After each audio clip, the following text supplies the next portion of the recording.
Bawat pagkakamali, dapat may kaparusahan. Dapat ganon, para magdala at magtanda. Pero mga kosa, hindi nyo na kailangan mapunta sa bilibid para malaman at maunawaan tong sinasabi ko.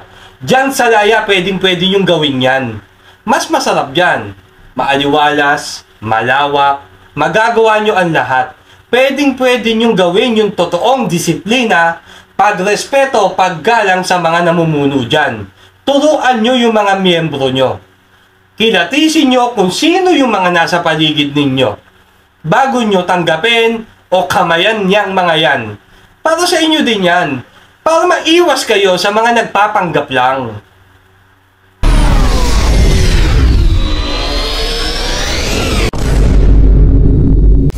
Ako lamang ay tagapaghatid ng mensahe na ayon sa mga marites. Sabi kasi nila yon. Sabagay, totoo naman eh. Diba? Kaya no offense mga kakausa ha. Ito'y babala. Parang sa inyo, parang din sa kaalaman nyo. Pero dapat alam nyo na talaga to eh. Ha? Alam naman natin lahat talaga na wala namang perfectong grupo o samahan. Oh my lahat God. nagkakamali. Pero yung pagkakamali na yun bilang isang kapatiran, maaaring aralin mo kung paano mo itama yung pagkakamali na yun. Wow! Gets mo? Gets mo? Itong video na to, sana mabigyan pansin ng mga katribo natin dyan, mga kaganggang natin dyan. Ha? Ito ay hindi to masama, alam nyo yan. Walang mensahe dito na masama. Ito ay pagpapaalala lang. Baka kasi nung ibang miyembro nyo, nakalimutan na lahat yan. O hindi nyo talaga na ituro sa kanila yan. Dalawa lang yan. Ha? Yung disiplina at respeto, hindi naman nila siguro uutos-utusan yung mga namumutulong kung naituro nyo sa kanila. Oh my Kung dapat God. bang igalang ang mga namumuno. Ha? Dahil kung naituro nyo sa kanila, siguro hindi ka inutusan bumili ng yelo. Baka yosi lang. Hindi, joke lang. Meron akong isang ibibigay na halimbawa mga kakosa. Ito'y grupo din. Kung tawagin to sa bilibid ay pangkat. Oh my God. Yes, pangkat. Napakadami ring pangkat sa loob ng bilibid. Wow! Iba't ibang pananaw at iba't iba rin ang kanilang layunin. Pero ang sigurado rito, mga kosa, yung batas na ipinapatupad at dinidiinan nila ay magkaiba sa batas na ginagawa ng mga grupo sa laya. Oh no! Gets? Unang-una, paano nila malalaman na kapangkat mo sila? Ha? Pwede ba sabihin doon, kapangkat po tayo, dito po ako. Ha? Hindi ganon. Hahanapan ng pruweba yan. Oh my Nasaan ang God. tatak mo? Ipakita mo. Huhubaran ka dyan at kahit kasulok-sulukan ang katawan mo, bubuklatin ng mga yan para mapatunayan lang kung kapangkat ka ba talaga o hindi. Ha? Pag inaalam pa lang nila yon mga kakosa, ha? Ganun na agad kahirap. Ha? Binubusisi. Ha? Pinahalong ka kung talagang kapangkat ka. Ha? Ganun dapat. Hindi yung kamay-kamay, yakap-yakap agad. Wala ka pa naman basihan kung talagang kapangkat mo siya. Respeto at paggalang sa mga nanunungkulan. Naku, kosa. Madiin nyo. Oh my God. Bawat boses ng mga nanunungkulan doon, matinding batas yun na kailangan sundin ng kahit sino. Kekengkuyin mo? Ha? Kulitin mo? Yung nanunungkulan? Si Mayor? Makulit ka? Okay, dapa. Oh my Mati! God. Walang sabi-sabi, dapa agad yon. Bastos ka agad doon. Pagpapatupad ng batas sa loob ng bilibid, ha? Pag nagkamali ka, wala ding sabi-sabi. Dapa din agad. Mati. Kahit kapangkat ka pa, at kahit kadikit ka pa ni Mayor. Pag nagkamali ka, si Mayor ang unang magagalit sa'yo. Ganon ang batas. Oh my God. Isipin nyo paano sila matututo kung laging may aarbor o sasalo sa pagkakamali nila Doon, pag inarbor mo, arbor ko na yan. Ikaw ang dumapa. Oh no! Hindi pwedeng walang may mangyari. Kailangan may managot.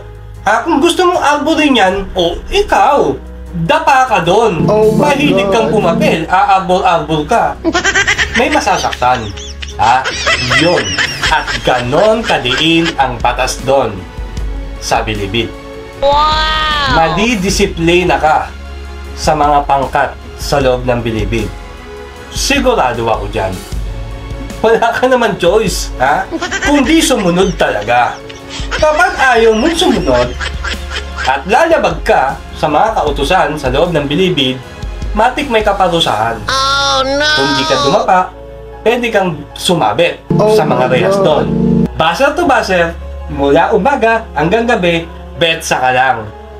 Isa yon sa mga batas na pagpapahirap sa mga nagkamali sa Bilibid. Matututo ka talagang rumispeto at gumalang doon. Dahil ang kauna-unahang nakalagay sa Magna Carta sa loob ng Bilibid, igalang at respetuhin ang mga nanunungkulan. Wow! Matik, totoo yan. O ano? May pagkakaiba ba ang grupo sa laya at mga pangkat sa Bilibid? Sino sa kanila ang tama? Oh my God. Comment o sa makinig. Eto na si Boy. Ang disiplina ay nakukuha ng miyembro sa namumuno. Wow! Totoo yan.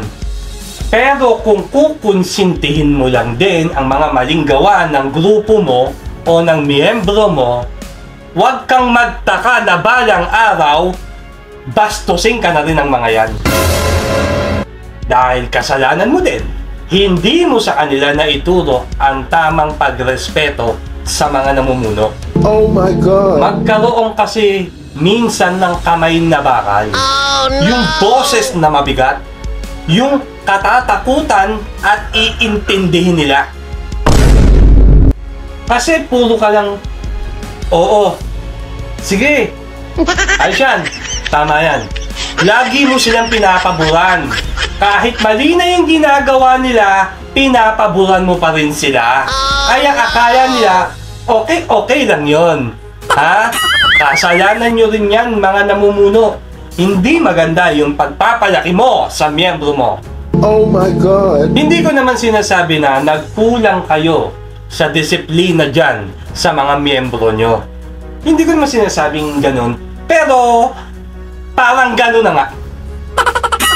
Pero, pagdating sa pagtulong sa komunidad nyo, wala na tayong pag-uusapan doon, mga brad at sis, mga kaganggang. Wala na tayong pag-uusapan doon. Saludo ako sa inyo ron. Very good yon. Wow! Pero ang problema, hindi naman kasi yun yung katanungan dito ng mga source ko. Yung mga source ko dyan nandyan sa paligid. Paligid ninyo. Sa likod, sa harap. Basta nandyan lang yan. Sila nagbabato sa akin ng mga yan. Kaling, no? Wala kayong kaalam-alam, no? Okay, dito na tayo mga blood and sis. Mga kageng-geng. Turuan yung dumisiplina at rumispeto at gumalang yung mga kamiyembro nyo sa bawat isa sa inyo. Kilalanin nyo mabuti o maigi yung mga taong makakasalamuhan nyo na magsasabi na kagrupo nyo sila. Alamin nyo muna bago nyo yakapin at kamayan. Wow! Para mas maganda, malaman nyo yung totoo. Mas masarap kumamay sa ganon yung hindi kolorum. Oh no! Tama o tama? Magpatupad kayo ng batas. Alisin nyo na yung salo-salo ni Ninong. Oh my God. Ipagdiinan nyo yung batas ninyo para meron silang pangamba na hindi sila gumawa ng pagkakamali sa miyembro. Wow! Para din yan sa ikabubuti ng grupo nyo. Para sa inyo yan. Bawat pagkakamali, dapat may kaparusahan. Dapat ganon. Para magdala at magtanda. Oh my God. Pero mga kosa, hindi nyo na kailangan mapunta sa Bilibid para malaman at maunawaan tong sinasabi ko. Diyan sa laya, pwedeng yung gawin yan. Mas masarap dyan. maaliwalas, malawak, magagawa nyo ang lahat. Pwedeng-pwede nyong gawin yung totoong disiplina, pagrespeto, paggalang sa mga namumuno dyan. Turuan nyo yung mga miyembro nyo. Kilatisin nyo kung sino yung mga nasa paligid ninyo bago nyo tanggapin o kamayan niyang mga yan. Para sa inyo din yan. Para maiwas kayo sa mga nagpapanggap lang. Wow! So, sana ay may naibahagi ako at may natutunan kayo sa konting mensahe ko para sa inyo. Hindi ako perfectong tao, ha? Nagkakamali din ako ng aking salita, ng aking opinion. Patawarin nyo ako kung medyo na-open kayo sa mga sinasabi ko. Ito ay ayon sa mga nakikita ng mga mata sa laya. Real talk naman yan. Kung kaya, paulit-ulit kong sinasabi namin neto ni Bosyo na kung sakaling makikita tayong lahat, yo, blood and sis, ang gusto ko sa laya, wag sa Bilibid. Kaya sa lahat ang naniniwala at sumusuporta kay Bosyo, pagpalain po kayo nawa ng po may kapal. Peace out!